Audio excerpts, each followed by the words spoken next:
Hello everyone, আসসালামু আলাইকুম। দেখো রাত হচ্ছে 10টা 57 বাজে। ঠিক তখন সে আমাকে নক করে বলল, আজকে যেহেতু বৃষ্টি পড়লো, ঠান্ডা ঠান্ডা একটা ওয়েদার, চলো বাহির থেকে আমরা খিচুড়ি খেয়ে আসি।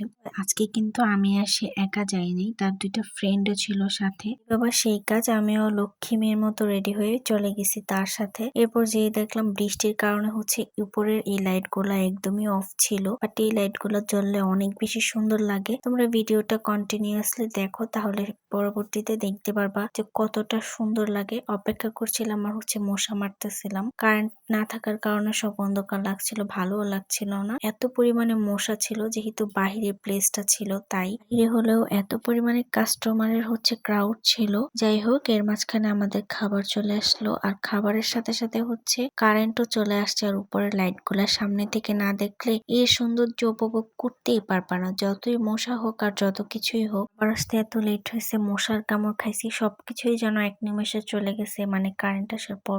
কে বলবা যে আপু কম খাও, তোমার যে পরিমাণে মাংস বেড়ে গেছে, কেমন দেখা যায় হ্যান ত্যান। ভাই, আমি নিজে যেমন আমি ঠিক সেভাবেই হচ্ছে তোমাদেরকে ক্যামেরার সামনে প্রেজেন্ট করি। আমি কোনো ফিল্টার ইউজ করি না, আমি কোনো মেকআপও করি না, যেহেতু মেকআপ পারিই না, ফিল্টারের কথা বাদই দিলাম, তাই আমাকে বাজে লাগতেই পারে।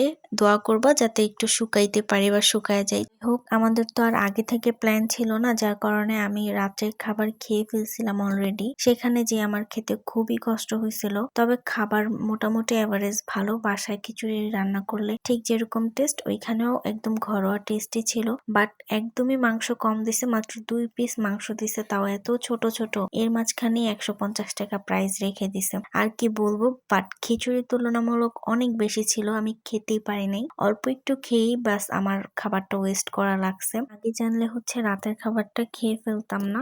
হুট করে যেহেতু প্ল্যান, তাই আর কি করার বলেন। তো যখন কারেন্ট চলে আসলো, আমি উপরের লাইট গুলো আপনাদেরকে ঘুরিয়ে ঘুরিয়ে দেখাচ্ছিলাম। তো এবং ভিডিওতে অত ভালো লাগছিল না, কারণ লাইটের ব্রাইটনেস বেশি লাগছিল, বাট সামনে থেকে অনেক সুন্দর লাগছিল। আর এখানে হচ্ছে ভাইয়া ক্যামেরার সামনে হচ্ছে মারওয়ার প্লেটটা দিচ্ছিল, এগিয়ে দিচ্ছিল আর বলছিল, ভাবি আপনি তখন সুন্দর করে অন্ধকারে মানে ভিডিও এবং ছবি তুলতে পারেন নাই, এখন সুন্দর করে তুলেন। আর যেখানে আমরা খেতে গিয়েছিলাম সেটার মানে অ্যাড্রেস হচ্ছে মেইনলি আমরা আদিল লাইনে গেছিলাম না, সেই আদিল লাইনে বড়বাঙ্গাতে হচ্ছে আদিল লাইনের বাম সাইডের এইখানে স্টলটাই। আপনারা গেলেই হচ্ছে লাইটিং দেখলেই চিনতে পারবেন যারা এখানে আশেপাশে আছেন। তো এই ছিল আমার আজকের মিনি ব্লগ। তোমাদের কাছে কেমন লাগলো অবশ্যই কমেন্ট করে জানাবা। টাটা।